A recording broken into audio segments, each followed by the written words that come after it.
ఓం నమః శివాయ. ఓం నమో నారాయణాయ. ఓం శ్రీ స్వర్ణాకర్షణ కాళభైరవాయ నమో నమః.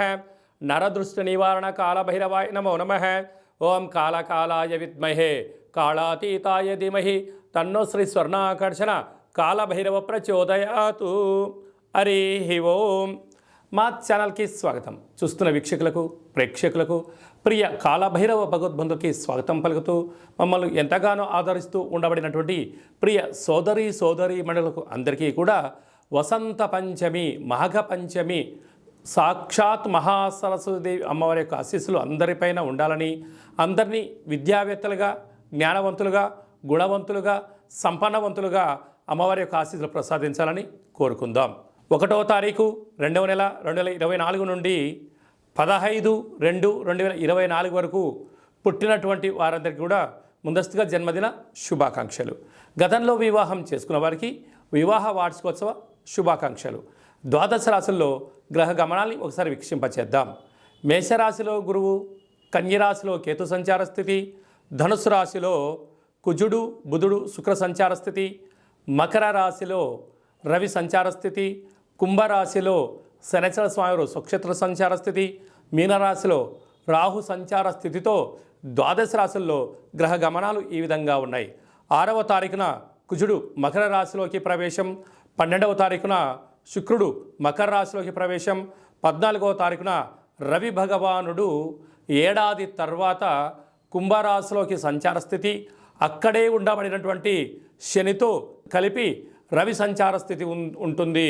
కనుక ద్వాదశ రాశిలో గ్రహ గమనాల్ని అనుసరిస్తూ ఈ యొక్క పక్షం రోజుల్లో ఎలా ఉండబోతుందో సవివరంగా సంపూర్ణంగా తెలుసుకుందాం. వృషభ రాశి వారు మాఘ పంచమి సందర్భంగా ఎలాంటి విధి విధానాలు పాటించాలో ఈ వీడియోలో సవివరంగా సంపూర్ణంగా తెలుసుకుందాం. వృషభ రాశిలో ఏ నక్షత్రాలు వస్తారుగా కృతికా నక్షత్రంలోని 2, 3, 4 పాదాలు, రోహిణి నక్షత్రంలోని 4 పాదాలు, మృగశిర నక్షత్రంలోని 1, 2 పాదం కలిపితే వృషభ రాశి. చాలామందికి డేటా బర్త్లు లేనటువంటి వారికి పేరు యొక్క మొదటి అక్షరాన్ని అనుసరిస్తూ ఆ రాశిని తెలుసుకునే ప్రయత్నం చేద్దాం. ఈ, ఉ, ఏ, ఓ, వా, వి, ఉ, వే, ఓ అక్షరాల వారందరూ వృషభ రాశి జాతకులే. వృషభ రాశి యొక్క అధిపతి శుక్రుడు. వీరికి పంచమ స్థానంలో కేతు సంచార స్థితి ఉండడం వలన నూతనంగా వివాహమైన దంపతులకు పుత్రిక సంతాన యోగము, పిల్లల యొక్క చదువులు, పిల్లల యొక్క అభివృద్ధి, పిల్లలకు ఉన్నతమైనటువంటి స్థితిలో స్థిరం చేయడానికి తల్లిదండ్రుల యొక్క ఆలోచన విధి విధానము అద్భుతమైన విజయానికి నాంది అని చెప్పి గమనించాలి. అష్టమంలో కుజుడు శుక్ర సంచార స్థితి. కుజదోష ప్రభావం కారణం వలన మీ జన్మ నక్షత్రం రోజున మంగళ శనివారముల యందు దూరావాయు జల ప్రయాణాలు పెట్టుకోకపోవడం వలన 90% సమస్యలు నివారించడానికి అవకాశాలు ఉన్నాయి. ఆవేశానికి ఇది సరైన సమయం కాదు. ఆలోచన, జ్ఞానము, ఆధ్యాత్మిక చింతన యోగదాయకం అని చెప్పి గమనించాలి. భాగ్యస్థానంలో రవి బుధ సంచార స్థితి కారణం వలన బుధాదిత్య రాజయోగం. భార్య కానీ భర్త కానీ ఉద్యోగ ప్రయత్నం చేసేటువంటి వారికి ఇది చాలా మంచి కాలము అని చెప్పి గమనించాలి. రాజ్యస్థానంలో శనిచర స్వామి స్వక్షేత్రకంగా ఉండడం వలన వృత్తులలో, ఉద్యోగాల్లో, వ్యాపారాల్లో స్వల్పమైన ఆటంకాలు ఉండినను ఆధ్యాత్మిక చింతన కలిగి ఉండడం వలన అద్భుతమైన విజయకేతనం వీరి సొంతం అవుతుందని చెప్పి గమనించాలి. లాభస్థానంలో రాహు, అన్నింటా విజయం మీ సొంతం. పెట్టుబడులు, నూతన గృహాలు, భవనాలు, ఫ్యాక్టరీలు, కర్మాగారాలు, క్రయ విక్రయాలు వీరికి యోగదాయకం అని చెప్పి గమనించాలి.